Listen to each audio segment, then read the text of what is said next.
सभी को very good evening. Okay,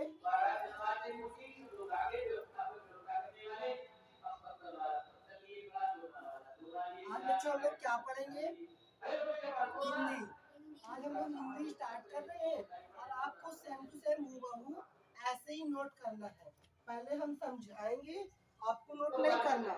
पहले आप लोग को नोट नहीं करना, जब हम पूरा समझा दें फिर आपको कहना नोट करना। तो सेम टू सेम जो चीज जहाँ पे है आपको वैसे ही नोट करना है।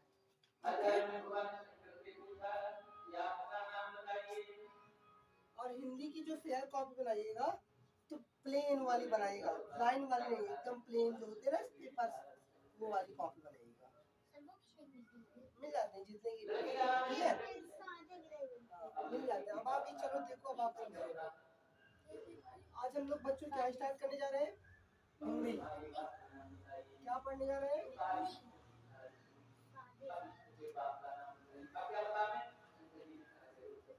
आज हम लोग हिंदी स्टार्ट कर रहे हैं, ठीक है? हिंदी पे समझिएगा ध्यान से। हिंदी में सबसे पहले, हिंदी हमारी क्या है? एक लैंग्वेज है। क्या है? एक लैंग्वेज है।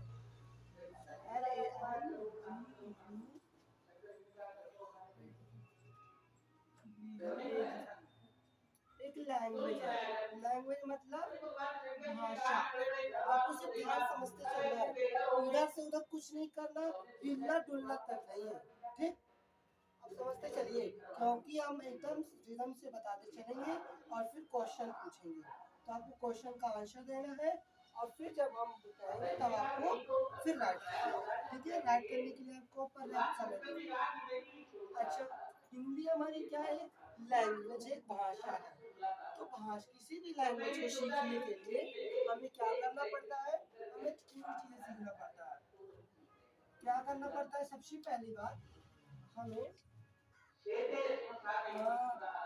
किसी भी भाषा को सीखने के लिए हमें अनुकरण करना पड़ता है। उसका अनुकरण करना होता है, यानी कि उसको फॉलो करना होता है। फिर उसकी व्याकरण को समझना होता है। किसको?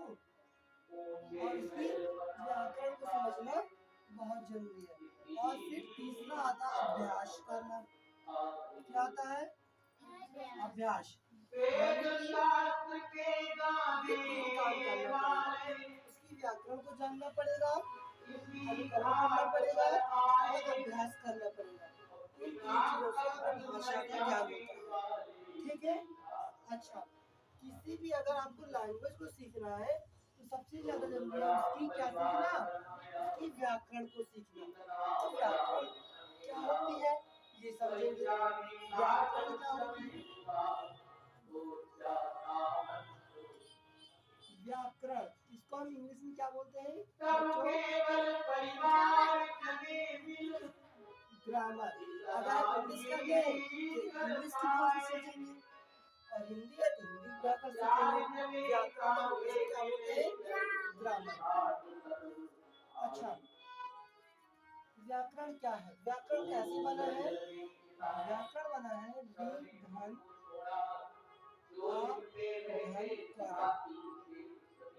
विधन आधन करण से व्याकरण बना। इसका अर्थ क्या होता है? इसका मतलब होता है से समझना।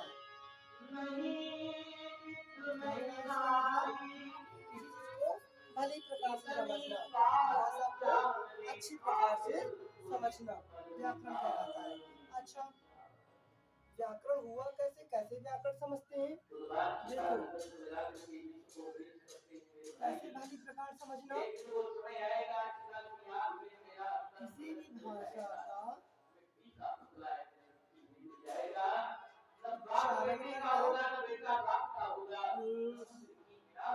भाषा का लेखन, क्या बोलोगे? लेखन, उच्चारण और प्रयोग। प्रयोग, ठीक है? शुद्ध प्रयोग अर्थात इसका मतलब क्या होता है? व्याकरण क्या है? व्याकरण हमारी व्याकरण क्या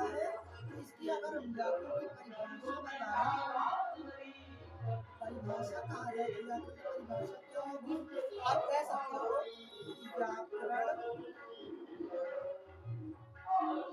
व्याकरण एक ऐसी है जिसमें भाषा का शुद्ध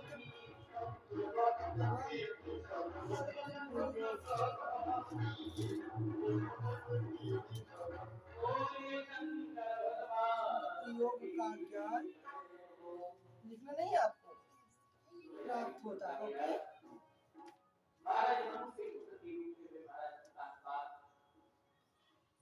यानी कि व्याकरण क्या है?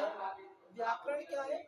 व्याकरण एक ऐसी विधा है या ऐसी कृति है या ऐसा ग्रंथ है जिसमें किसी भाषा का शुद्ध लेखन, यानी कि उसको शुद्ध तरीके से कैसे लिखते हैं, शुद्ध लेखन, उच्चारण एवं शुद्ध प्रयोग का ज्ञान प्राप्त होता है, उसी को हम क्या कहते हैं?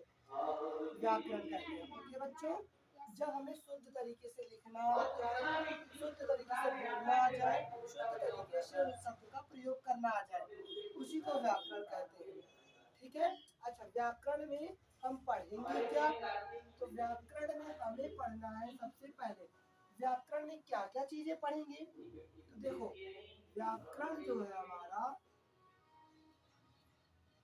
वो किनसे बना है मिलकर के? व्याकरण में तीन चीजें होती है।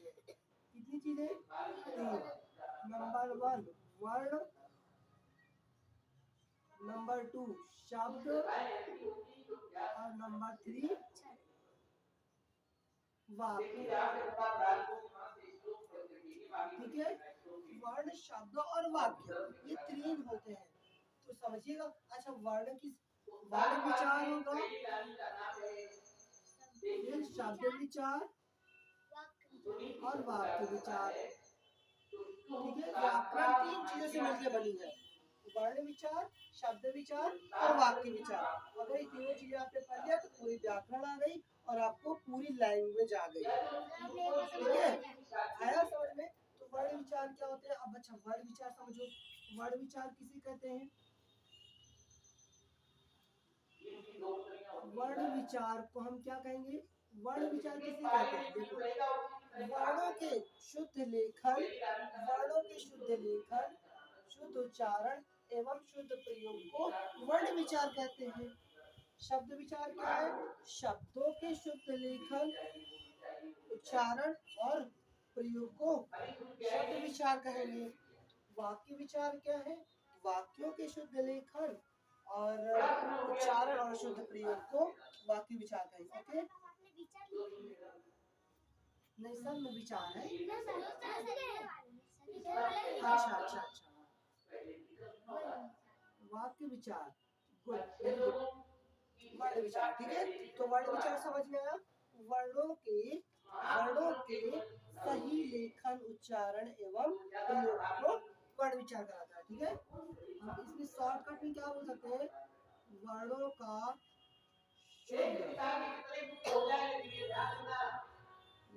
शुद्ध लेखन, उच्चारण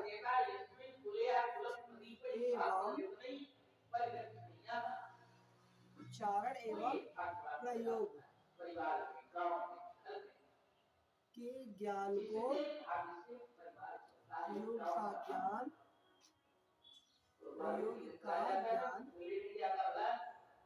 क्या कहलाता है?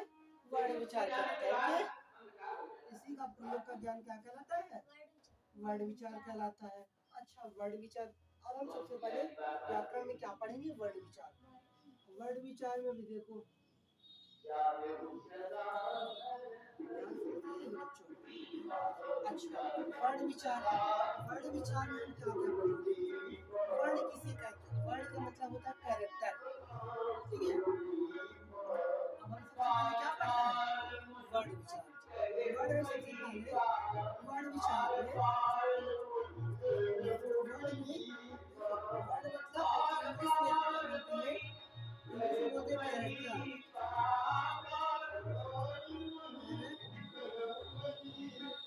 बोलते हैं? कैरेक्टर, ठीक है। इसे क्या बोलते हैं? कैरेक्टर। अच्छा, वर्ण होता क्या है? ध्यान से समझिए। वर्ण जैसे हम लोग लिखते हैं का लिखा, का लिखा हमने का, और का में आप जानते हैं कि कौन सा स्वर छिपा है? आ छिपा है। आप लोग बोलते हैं ना का में आ छिपा है कि नहीं छिपा? इसको आप ऐसे लिख सकते हो, इसमें आधा का है और फिर आ छिपा है, ऐसे कह सकते नहीं कह सकते हो, है ना। तो जो वर्ण होता है वो स्वर रहित होता है। वर्ण होता है वो कैसा होता है? स्वर रहित। यानी कि ये आपका वर्ण है, ये आपका क्या है बच्चों? ये है आपका वर्ण। क्या हुआ?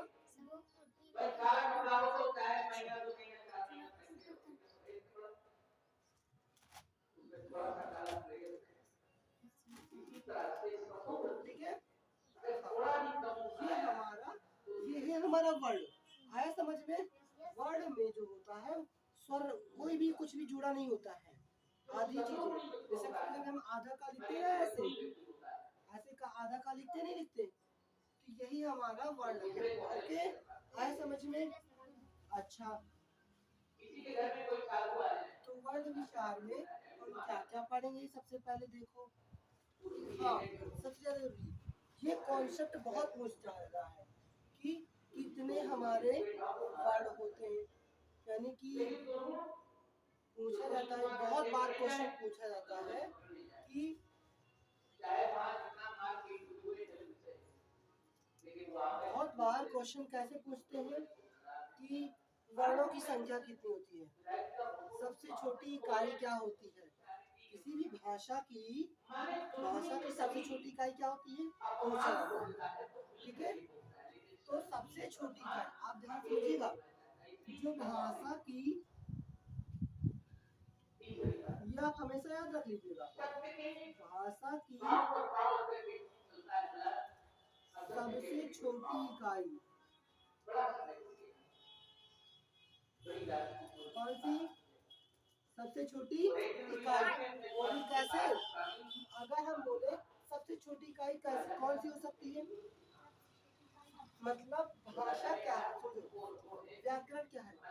जिस माध्यम से हम अपने विचार दूसरे व्यक्ति को बता पाते हैं, वही व्याकरण है।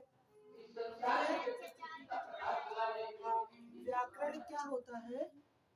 व्याकरण एक ऐसा साधन या माध्यम है जिस जिस माध्यम से जब कोई एक व्यक्ति किसी दूसरे व्यक्ति को अपने विचार आदान प्रदान करते हैं, जिस माध्यम से, उसी को व्याकरण कहते हैं। जैसे मैंने कुछ बोला और आपने समझ लिया, मैंने हिंदी में बोल रहा हूँ और आप समझ जाते हो, इसका मतलब हमारी भाषा हिंदी है, आप हिंदी में समझ जाते हो, विचारों का आदान प्रदान हो रहा है, ठीक है। तो भाषा की सबसे छोटी इकाई क्या हो सकती है? ध्वनि। ध्वनि हो सकती है, हम ध्वनि से बोल सकते हैं, लेकिन कैसे? मौखिक रूप से। कैसे? हाँ, भाषा की सबसे छोटी इकाई मौखिक रूप से।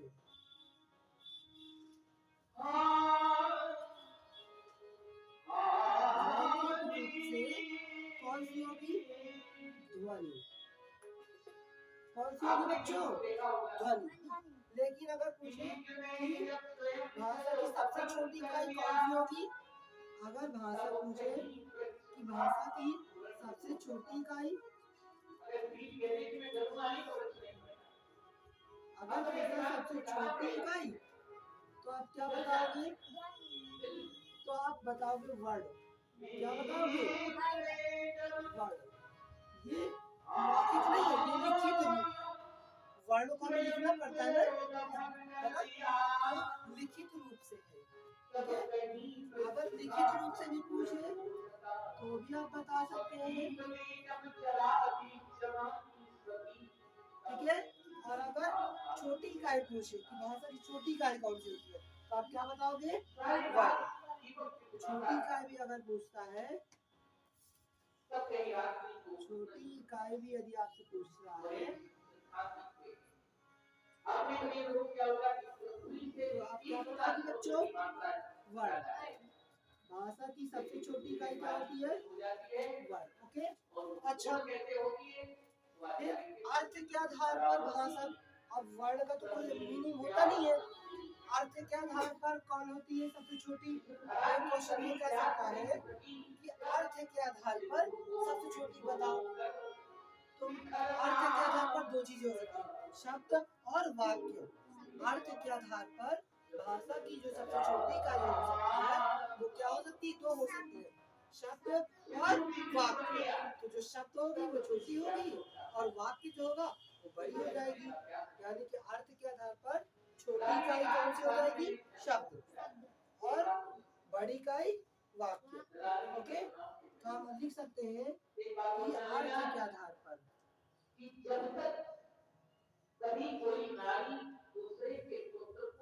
अर्थ के आधार पर सबसे छोटी इकाई, सबसे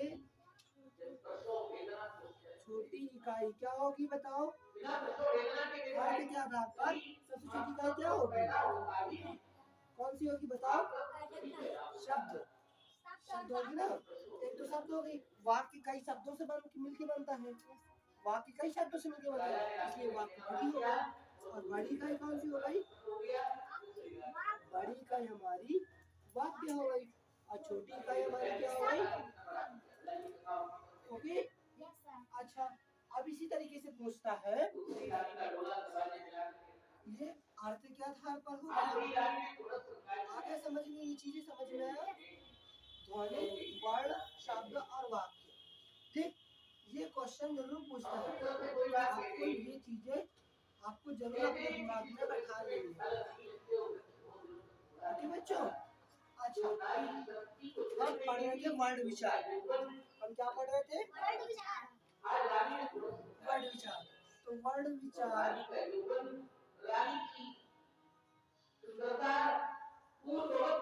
वर्ण विचार पढ़ रहे थे, वर्णों में हम क्या क्या पढ़ेगा। अच्छा, वर्ण किसे कहते हैं बताया ना अभी आपको, वर्ण जो होते हैं वो स्वर रहित होते हैं। अच्छा, वर्ण में जो होते हैं, आपने वर्णमाला सुना ना, अल्फाबेट उसे बोलते हैं। तो वर्ण विचार में वर्ण किसे कहते हैं, वर्ण में अल्फाबेट में क्या चीजें होती है, वर्ण विचार या इसे वर्णमाला कह सकते हैं,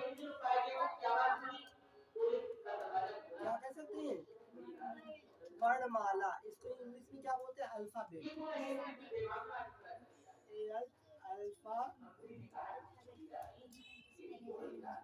अल्फाबेट्स बोलते हैं, क्या बोलते हैं, अल्फाबेट्स बोलते हैं। आप लोग इंग्लिश में पढ़ते हो ना अल्फाबेट्स, जो एबीसीडी होती है जेड तक, वो सारी की सारी क्या होती है, अल्फाबेट्स होती है, वो सारी की सारी क्या होती है, ऐसे का से कबूतर का छोटा, ये सारे के सारे अल्फाबेट है, वर्णमाला है। लेकिन इसमें भी आप देखते हो एबीसीडी में कुछ वावल होते हैं, कुछ कॉन्सोनेंट होते हैं, ऐसे हिंदी में भी छोटा बड़ा वावल होते हैं, और का कबूतर खा खरगोश क्या है, हमारे कॉन्सोनेंट है। तो इसमें वर्णमाला में कुछ स्वर होंगे और कुछ क्या होंगे, व्यंजन होंगे, होंगे नहीं होंगे, होंगे बच्चों नहीं होंगे, कुछ स्वर होंगे और कुछ व्यंजन होंगे, ठीक है। अच्छा, स्वर कितने होते हैं, तो स्वर 11 होते हैं, कितने होते हैं, 11। अब व्यंजन कितने होते हैं, 31 होते हैं, ठीक है। अभी बताएंगे कैसा होता है। देखो, जो स्वर होते हैं छोटा बड़ा, गणेश, हिंदी में जो स्वर होते हैं उनको इंग्लिश में क्या कहते हैं, स्वर को वॉवेल्स बोलते हैं, क्या बोलते हैं,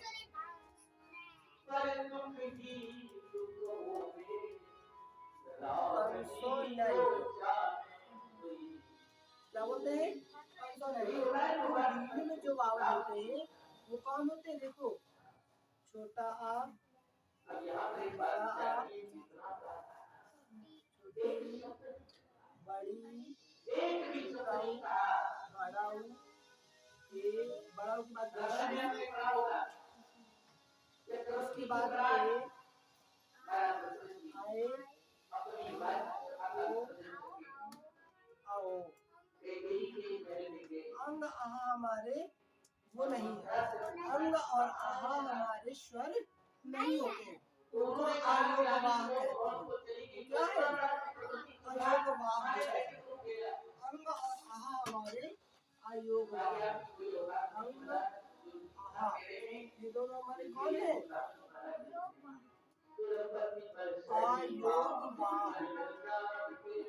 दोनों हमारे कौन है, आयोगवाह हुए। इनकी मात्रा हमेशा कितनी होती है, दो।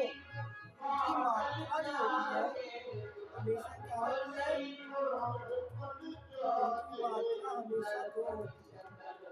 तो कैसे, ऐसे कैसे लिखते हैं, एस टाइप। इनकी मात्रा अंग और आहा की हमेशा दो होती है, और ये कभी भी किसी व्यंजन के साथ जुड़े नहीं होते हैं।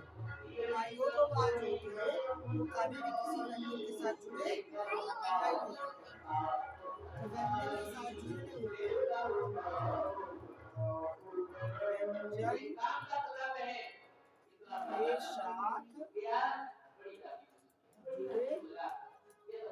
के साथ जुड़े नहीं होते हैं।